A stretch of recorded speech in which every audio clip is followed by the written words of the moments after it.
मेरे प्यारे दोस्तों, अगर आपने अभी तक मेरे चैनल को सब्सक्राइब नहीं किया तो प्लीज़ सब्सक्राइब कीजिए, लाइक कीजिए, शेयर कीजिए ताकि नई नई कहानियों का नोटिफिकेशन सबसे पहले आप तक पहुंचे। तो शुरू करते हैं आज की कहानी। किचन में खड़ा होकर खाना बनाते बनाते सरला की कमर दुखने लगी, पर वे क्या करें, इतने मेहमान जो आ रहे हैं। बहू की पहली दिवाली है, कल तक उसे उपहार लेकर मायके जाना था, पर अचानक बहू की माँ का फ़ोन आ गया कि अमेरिका से उनका छोटा भाई और भाभी आए हुए हैं। वे शादी पर नहीं आ सके थे, इसलिए वे आप सबसे मिलना चाहते हैं। उन्हीं के साथ बहू के तीनों भाई व भाभियां भी अपने बच्चों के साथ आ रहे हैं। कुकर की सीटी बजते ही सरला ने गैस बंद कर दी और ड्राइंग रूम में आ गई। बहू आराम से बैठकर गिफ्ट पैक कर रही थी। अरे मम्मी, देखो ना, मैं अपने भाई भाभियों के लिए गिफ्ट लाई हूँ, बस पैक कर रही हूँ। आपको दिखाना चाहती थी, पर जल्दी है, वे लोग आने वाले हैं, इसलिए पैक कर दिया। बहू ने कुछ पैक किए हुए गिफ्ट की तरफ इशारा करते हुए कहा। तभी सरला जी का बेटा घर में दाखिल हुआ और अपनी पत्नी से बोला, सिमी, एक कप चाय बना लाऊं, आज ऑफिस में काफ़ी थक गया हूँ। अरे आप देख नहीं रहे हैं कि मैं गिफ्ट पैक कर रही हूँ। माँ, आप ही बना दीजिए ना चाय, मुझे अभी तैयार भी होना है। मेरी छोटी भाभी बहुत फैशनेबल है, मुझे उनकी टक्कर का तैयार होना है। इतना कहकर सिमी अपने गिफ्ट पैक करने में लग गई। शाम को सरला जी के ड्राइंग रूम में करीब 10-12 लोग बैठे हुए थे। उनमें बहू के तीनों भाई, उनकी बीवियां, बहू के मम्मी पापा, भाई के बच्चे और उन सब के बीच मेहमानों की तरह उनकी बहू सिमी बैठी थी। सरला ने इशारे से बहू को बुलाया और रसोई घर में ले जाकर कहा, सिमी, सबके लिए चाय बना दे, तब तक मैं पकौड़े तल लेती हूँ। क्या मम्मी, मायके से परिवार के सारे लोग आए हैं और आप कह रही हैं कि मैं उन सब के साथ ना बैठकर यहाँ रसोई में काम करूँ?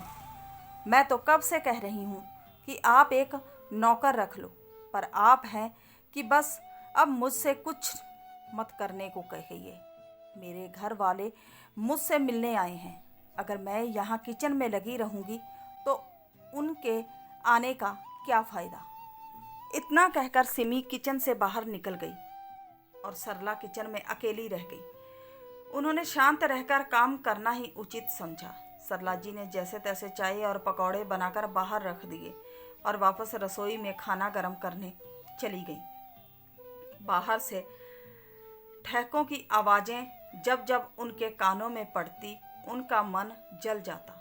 सरला के पति 1-2 बार किचन में आए, सिर्फ यह कहने के लिए कि कुछ रोटियों पर घी मत लगाना, सिमी की भाभी नहीं खाती, और खिलाने में जल्दी करो, बच्चों को भूख लगी है। सरला जी का खून तब और जल गया जब जाते जाते सिमी के मम्मी ने उनसे यह कहा, क्या बहन जी, आप तो हमारे साथ जरा भी नहीं बैठी, कोई नाराज़गी है क्या? सबके जाने के बाद सिमी तो तुरंत सोने चली गई और वे रसोई संभालने में लग गई। अगले दिन सरला जी का मन हुआ कि वे पति और बेटे से बीती शाम की स्थिति पर चर्चा करें, पर दोनों ही जल्दी ऑफिस चले गए। 2 दिन बाद फिर सिमी की एक भाभी घर आ गई और उसको अपने साथ शॉपिंग पर ले गई। शादी के बाद से यह सिलसिला अनवरत चल रहा था। कभी किसी का जन्मदिन, कभी किसी की शादी की सालगिरह, कभी कुछ तो कभी कुछ। सिमी के घर वालों का काफ़ी आना जाना था, जिससे वे तंग आ चुकी थी।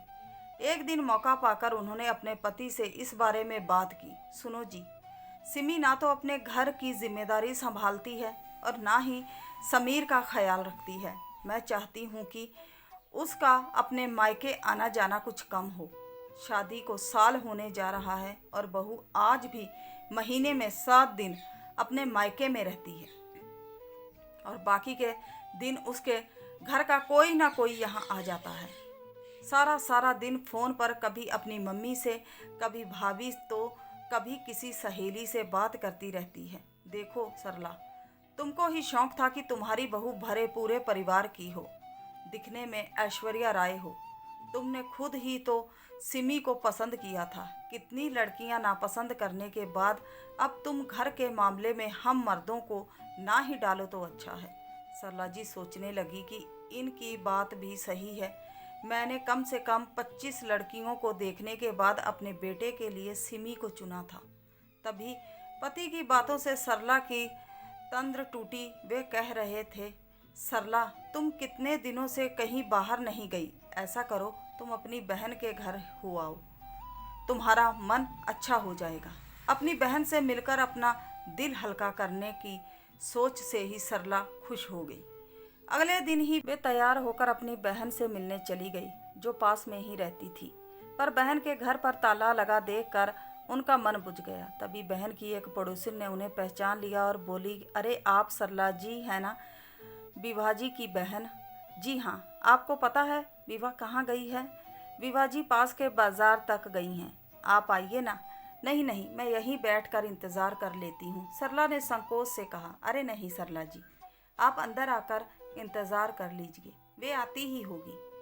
उनके बहुत आग्रह पर सरला जी उनके घर चली गई। आपकी तस्वीर मैंने विभा जी के घर पर देखी थी। आइए ना शिखा, जरा पानी ले आना। उन्होंने आवाज़ लगाई। अंदर से एक बहुत ही प्यारी सी लड़की बाहर आई। बेटा देखो, यह सरला जी हैं, विभा जी की बहन। इतना सुनते ही उस लड़की ने उनके पैर छू लिए। सरला ने उसे मन से आशीर्वाद दिया तो विभा की पड़ोसिन बोली, यह मेरी बहू है सरला जी, बहुत प्यारी बच्ची है। मम्मी जी मैं चाय रखती हूँ। इतना कहकर वह अंदर चली गई। सरला ने एक नज़र घुमाई। इतने सलीके से हर चीज़ रखी हुई थी कि देखकर उनका मन खुश हो गया। कितनी संस्कारी बहू है इनकी। और एक सिमी है बहन जी, विभा दीदी आपकी बहुत तारीफ करती है। मेरा ध्यान विभा की पड़ोसन पर चला गया। इतने में उनकी बहू चाय बिस्कुट के साथ पकौड़े भी बनाकर ले आई और बोली, लीजिए आंटी जी। हाँ बेटा। तभी फ़ोन की घंटी बज गई। पड़ोसिन की बहू ने फ़ोन उठाया और बात करने के बाद अपनी सास से बोली, मम्मी पूनम दीदी का फ़ोन था, शाम को हम सबको खाने पर बुलाया है, पर मैंने कह दिया कि आप सब यहाँ बहुत दिनों से नहीं आए हैं, आप और जीजा जी आज शाम खाने पर आ जाओ। ठीक कहा ना? हाँ बेटा, बिल्कुल ठीक कहा। बहू किचन में चली गई तो विभा की पड़ोसिन मुझसे बोली, पूनम मेरे बेटी है शिखा और उसमें बहुत प्यार है। अच्छा है बहन जी, नहीं तो आजकल की लड़कियां बस अपने रिश्तेदारों को ही पूछती हैं। सरला ने यह कहकर अपने मन को थोड़ा सा हल्का करना चाहा।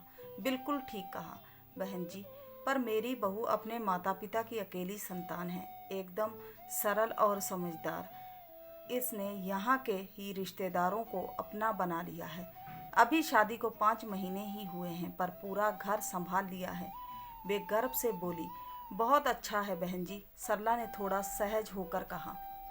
अकेली लड़की है तो अपने माता पिता के घर भी बहुत जाती होगी। वे अकेले जो हैं? नहीं जी, बहू तो शादी के बाद सिर्फ एक बार ही मायके गई है, वह भी कुछ घंटे के लिए। हम बात कर ही रहे थे कि बाहर से विभा की आवाज़ आई, शिखा बेटा घर की चाबी दे देना। विभा की आवाज़ सुनकर शिखा किचन से निकली और उनको अंदर ले आई। शिखा ने खाने के लिए रुकने की बहुत जिद की, पर दोनों बहनें रुकी नहीं। अगले ही पल सरला जी बहन के घर आ गई। विभा के दोनों बच्चे अमेरिका में रहते थे, वह और उसके पति अकेले ही रहते थे। दीदी आज मेरी याद कैसे आ गई? विभा ने मेज पर सामान रखते हुए कहा। बस यूं ही। तुम बता कैसी हो? मैं तो ठीक हूँ दीदी, पर आपको क्या हुआ कि कमज़ोर होती जा रही हो? विभा ने कहा। शायद सरला की परेशानियाँ उसके चेहरे पर भी झलकने लगी थी। आंटी जी आज मैंने राजमा बनाया है, आपको राजमा बहुत पसंद है ना? आप तो खाने के लिए रुकी नहीं, इसलिए मैं ले आई और उन्हें किचन में रख रही हूँ। अचानक शिखा दरवाजे से अंदर आई, किचन में राजमा रखकर मुस्कुराते हुए चली गई। बहुत प्यारी लड़की है। सरला के मुंह से अचानक निकल गया, अरे दीदी यही वह लड़की है जिसकी बात मैंने समीर के लिए चलाई थी, याद है ना आपको? उनके ऑफिस के एक साथी की बेटी। दीदी आपको याद नहीं आया क्या? विभा ने सरला की याददाश्त पर जोर डालने को कहा। अरे दीदी, जिसकी फ़ोटो भी मैंने मंगवा ली थी, पर इसका कोई भाई नहीं था, अकेली बेटी थी, इसलिए आपने फ़ोटो तक नहीं देखी थी। विभा की बात से सरला को ध्यान आया कि विभा ने उनसे इस लड़की के बारे में कहा था, पर उन्होंने कहा था कि जिस घर में बेटा नहीं उस घर की लड़की नहीं आएगी मेरे घर में, क्योंकि माता पिता कब तक रहेंगे, भाइयों से ही तो मायका होता है, तीज त्योहारों पर भाई ही तो आता है। यही कहकर उन्होंने फ़ोटो तक नहीं देखी थी। दीदी, इस लड़की की फ़ोटो हमारे घर पर पड़ी थी, श्रीमती वर्मा ने देखी तो उनको लड़की पसंद आ गई और आज वह उनकी बहू है, बहुत गुणी है। शिखा अपने घर के साथ साथ हम पति पत्नी का भी खूब ध्यान रखती है।